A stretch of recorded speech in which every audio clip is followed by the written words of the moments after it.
how I got here has never ceased to amaze me myself, because I didn't have plans to become a politician. Um, I knew I wanted to be an academic, um, and that was the line that I pursued.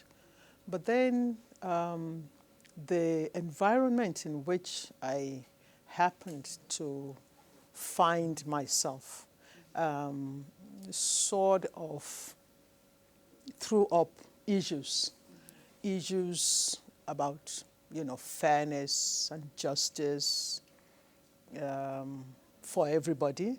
Um, when you saw the condition of Africa and you realize that we have a lot of resources on the continent, you couldn't but wonder, how come, we're the poorest, the wretched of the earth, like we have been called.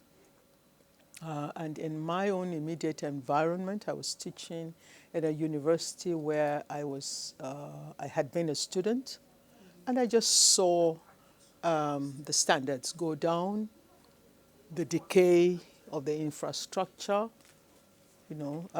government not funding education like it should be funded, and the generation of my children not being able to have what I had enjoyed as a student.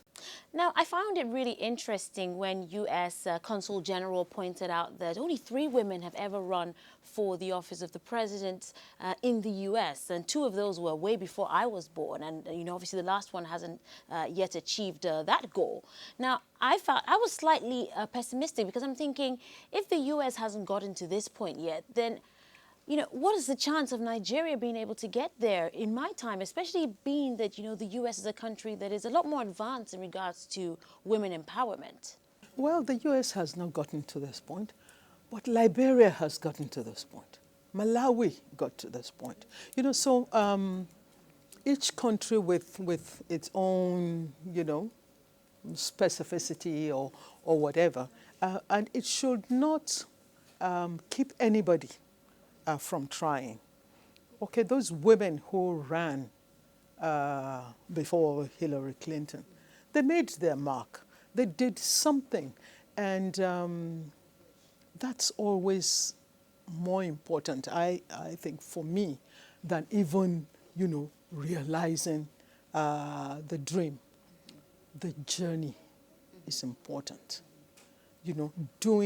Using your life in a constructive manner, investing your time, your energy, your talents, your skills and competences in something that is worthwhile. There's a need that you see.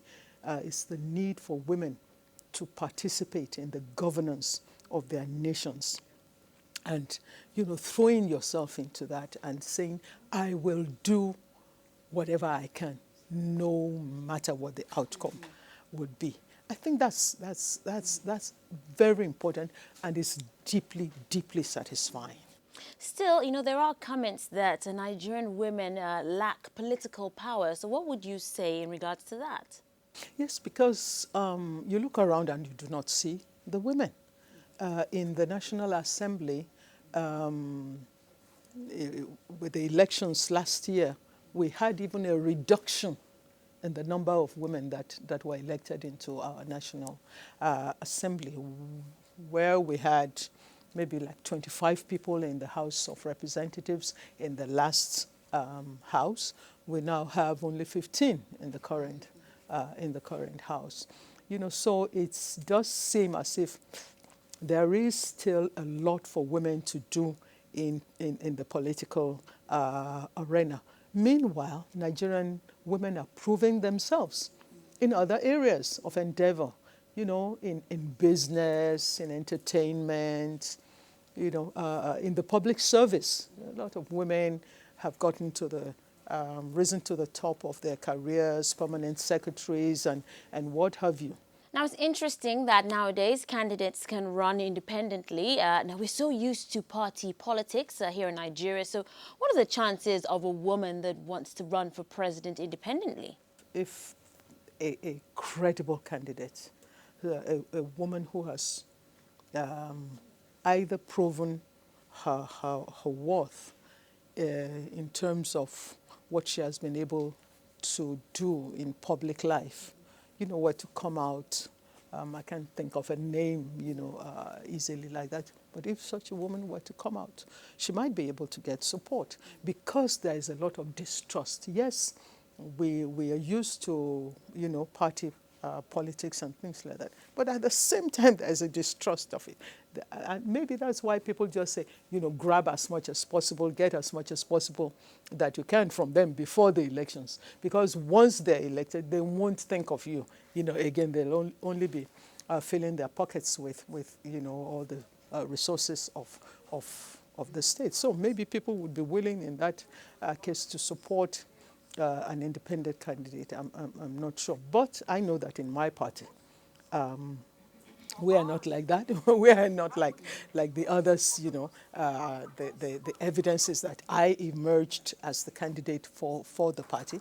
That's the very first time in the history of Nigeria that a female, aspirant has gone on to become, the candidate. And I believe that we in Core Party are committed to ensuring that that kind of an enabling environment, a level playing ground is provided for everybody, women. Now, I know that you are completely against the culture of money politics. You did mention that in your campaign for presidency, you only spent 6 million naira. Still, funding is a major issue. I mean, even just to raise awareness alone, you have to spend more than that sometimes. That was why you did not see any single advert of me on the television. Why? Because a 30-second commercial on television was running for like 800,000 naira. I mean, that's absolutely ridiculous. And people were running, their adverts for like 10 minutes in a stretch. They had money, and I was not comfortable with that. I'm not comfortable with money being spent, I would say, irresponsibly. I know that, elections are expensive. That was why I was not able to go around, the whole country as I would have loved to. I did not have enough money to do that. If I had more money, I would have gone to more places, no doubt about that.